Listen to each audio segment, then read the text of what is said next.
E aí pessoal, tudo bem com vocês? Hoje eu quero falar sobre o Salmo 34. O Salmo 34 é amplamente conhecido como um hino de gratidão, livramento e adoração a Deus. E esse salmo foi escrito por Davi num momento de enorme vulnerabilidade. A primeira parte, como eu já falei, é sobre louvor e gratidão no sofrimento que Davi estava, no momento que ele resolve mudar a situação e adorar a Deus, ao invés de reclamar. Ele estava numa situação de medo, de aflição, mas ele acreditou em Deus e buscou o Senhor. E esse salmo é também um relato, um tipo de ação de graças individual, onde ele realmente conta como se fosse um testemunho de vida, o que Deus fez por ele, o que Deus tem feito por ele e o que Deus ainda vai fazer por ele e por todos aqueles que buscam o Senhor. Na segunda parte, do versículo 8 para frente, ele assume um papel de mestre de sabedoria, um papel de instrutor. Ele passa a orientar as pessoas, aos seus filhos, aos seguidores, a todos a quem possa interessar, a todo ser vivente, a toda alma vivente, a viver uma vida de adoração a Deus, de agrado a Deus e de temor ao Senhor. Ele mostra o que Deus faz por aqueles que o buscam, que o temem e que o adoram. E vai até o final, e uma curiosidade e promessa ao mesmo tempo. Versículo 18 para frente, ele fala que Deus salva os contritos de espírito, livra o justo. Aí depois ele fala sobre Jesus, ele fala que ele guarda todos os seus ossos, nem sequer um deles se quebra. Isso é sobre Jesus e sua crucificação. Ou seja, 1000 anos antes, Davi já recebe o chamado profético, ou seja, a revelação profética sobre o Messias. E ele diz: nenhum dos seus ossos será quebrado. Isso é incrível, é maravilhoso. Mas vamos lá. Salmo 34. Louvarei ao Senhor em todo o tempo. O seu louvor estará continuamente na minha boca. A minha alma se gloriará no Senhor. Os mansos o ouvirão e se alegrarão. Engrandecei ao Senhor comigo, e juntos exaltemos o seu nome. Busquei ao Senhor, ele me respondeu, livrou-me de todos os meus temores. Olharam para ele e foram iluminados, e os seus rostos não ficaram confundidos. Clamou este pobre, e o Senhor o ouviu, e o salvou de todas as suas angústias.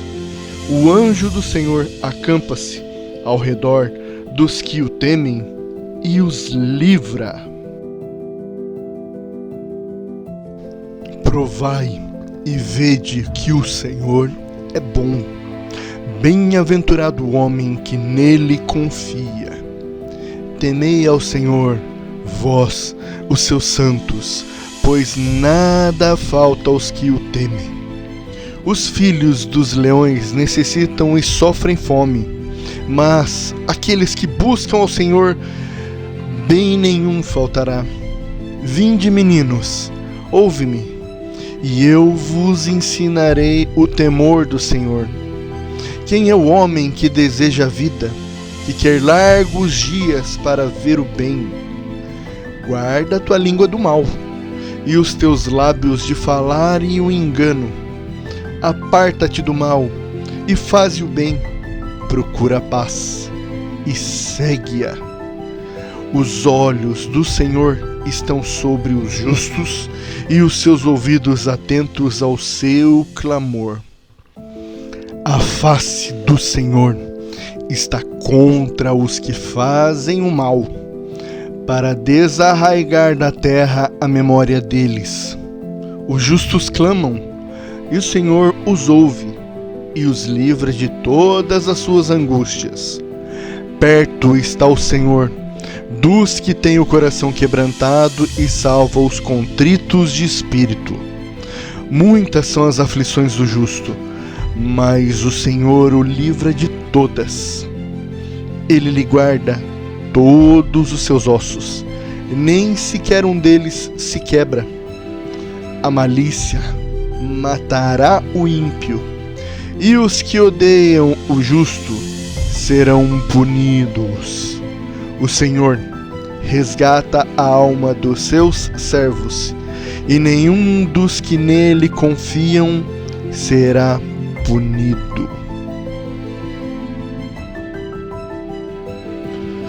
Esse salmo nos incentiva, nos impulsiona a viver no presente e a viver de uma maneira plena, totalmente no presente, nada de passado, da depressão e da mágoa e do ressentimento e da frustração daquilo que nós não conseguimos, assim como no futuro, que é incerto e que nos traz ansiedade. No verso 14 ele nos diz: aparta-te do mal e faze o bem. E isso nos mostra que os bons pensamentos e viver como nós vamos aprender mais para frente, no Kairos e no Aion, que significa tempo de qualidade e um tempo sem fim, algo precioso, é muito mais importante do que a gente sofrer por antecipação por aquilo que nós não podemos controlar. Nós não temos o domínio, o poder para fazer. Então devemos deixar para aquele que tem todo o poder, que é Deus. Quando vemos também o coração quebrantado, no versículo 18, ele valida nessa nossa cultura de superexigência e de resiliência constante.